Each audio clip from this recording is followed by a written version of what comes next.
balik lagi begini Prof. Bagaimana kemudian publik yang katakanlah bertanya ya Prof ya. Kalaulah mereka melihat satu produk, terus kemudian produk ini ramai digunakan oleh katakanlah KOL ya atau influencer hari-hari ini Prof. Dan ingin menguji bahwa produk ini apakah betul. Kalaulah kemudian kita lihat hari-hari ini kan ada yang namanya trend review produk Prof. Produk kosmetik betul ya Prof ya. Ketika produk kosmetik sudah direview oleh salah satu figur KOL, maka produk itu dianggapnya naik kelas. Tapi belum tentu sesungguhnya produk itu sesuai dengan kualitas, apalagi sesuai dengan ketentuan BPOM. Bagaimana memastikan bahwa konsumen ini bisa terlindungi? Nah, yang pasti ada statementnya Badan POM. Pastikan kata BPOM, bukan kata yang lain.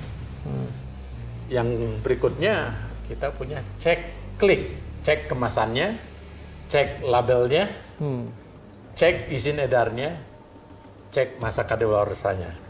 Kita harus ajari, kita arahkan masyarakat untuk mengerti ini. Karena kemasan, label, izin edar, dan masa kadaluarsa itu kita kontrol, Badan POM mengontrolnya.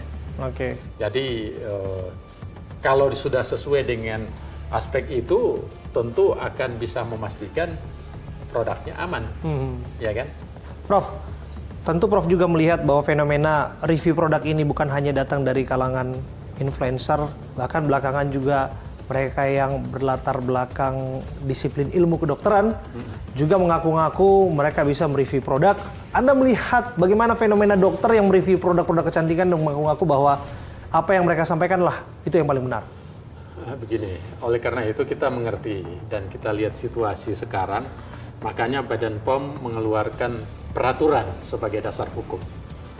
Peraturan nomor 16 tahun 2025, yaitu partisipasi masyarakat dalam pengawasan obat dan makanan, termasuk kosmetik tentunya. Di situ ada rambu-rambu yang kita berikan.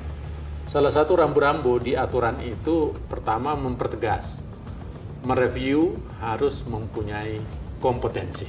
Yang kedua, selain kompetensi, dia harus objektif dan jujur.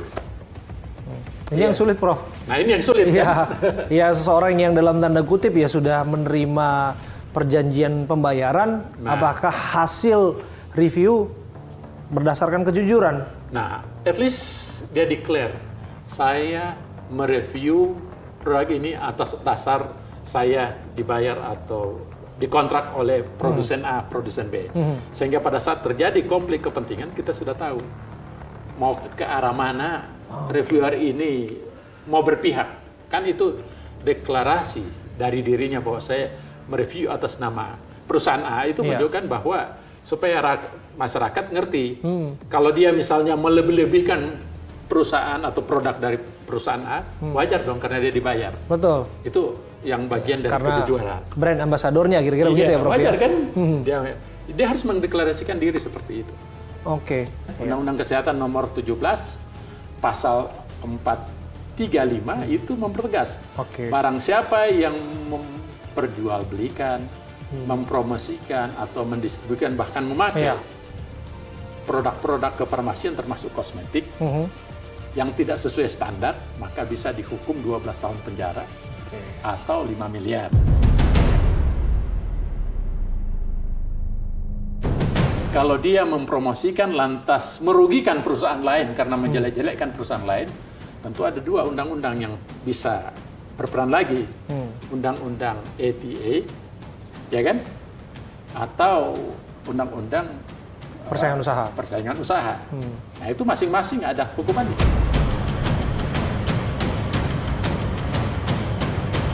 Kenapa kita mengatakan partisipasi masyarakat dalam pengawasan obat dan makanan? Karena kita juga menghormati hak masyarakat secara keseluruhan sebagai konsumen untuk memberikan review. Tapi partisipasinya harus terstruktur, tertata, ada guide-nya sehingga tidak menyimpang. Seperti yang kelihatan seperti sekarang ini kan mereka saling menuntut.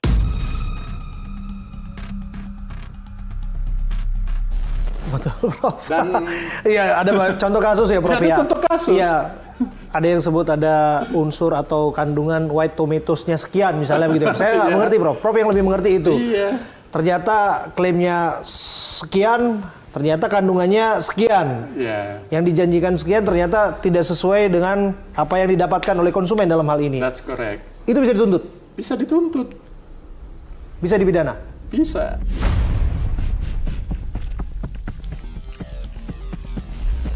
Oke.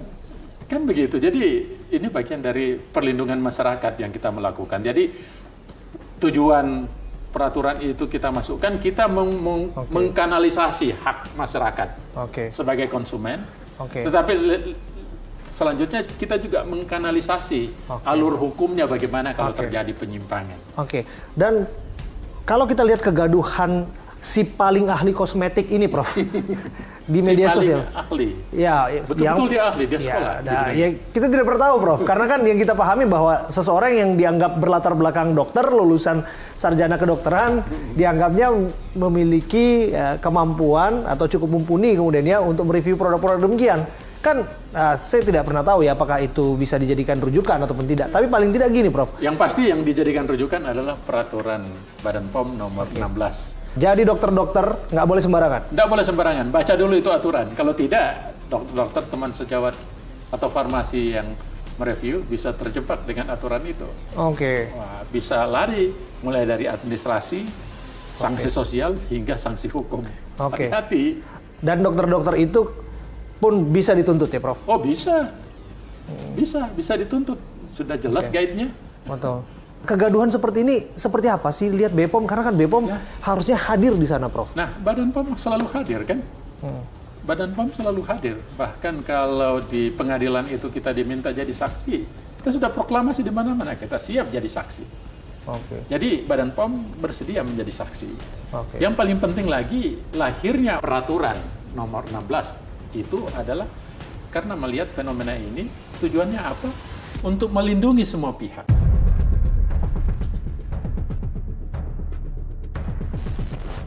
Melindungi industri, melindungi masyarakat luas, dan melindungi para influencer sendiri karena dia sudah bisa bertindak sesuai dengan guide. Jadi singkat kata, Prof ingin mengatakan bahwa sesungguhnya BPOM hadir dalam kegaduhan membalas ramainya mereview produk kecantikan ataupun produk kosmetik. Tapi kita hadir bukan sebagai provokator, kita hadir sebagai bagaimana berupaya untuk menenangkan dan mengayomi semuanya. Prof. Itu yang pasti. Dari sini, Prof, saya mendapatkan sesuatu bahwa kalaulah ada tawaran untuk menjadi brand ambassador, harus lebih hati-hati, Prof. Betul. Terhadap produk kecantikan, kosmetik, apapun itu ya, Prof ya.